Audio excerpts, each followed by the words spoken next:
Il a fait de ces vidéos agressives publiées sur ses réseaux sociaux sa marque de fabrique ces derniers mois. Yevgeny Prigojine n'hésite plus à menacer l'état-major russe. Dans ce passage filmé le 5 mai, il montre des dizaines de cadavres de ses mercenaires. Shoigu, Gerasimov, où sont les munitions? Et il accuse le ministre de la Défense russe de ne pas fournir assez d'armes. Regardez, bande de salauds. Vous profitez des clubs UP. Vous pensez être les maîtres du monde.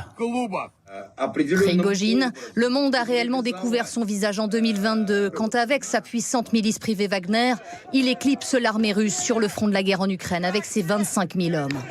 Âgé de 62 ans, Prigojine est emprisonné à l'époque soviétique. À sa sortie, il ouvre un restaurant de luxe où se pressent les oligarques et se rapproche du pouvoir.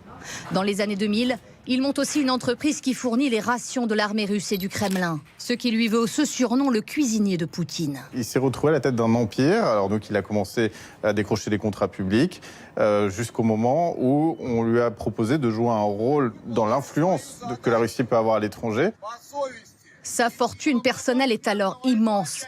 Et c'est avec cet argent qu'il fonde en 2014 Wagner, une armée privée composée de vétérans de l'armée, mais aussi des services spéciaux et d'anciens détenus, dont certains se revendiquent ouvertement néo-nazis. C'est la créature de Vladimir Poutine qui est en train de lui échapper, et la question de savoir c'est à quel point elle lui échappe.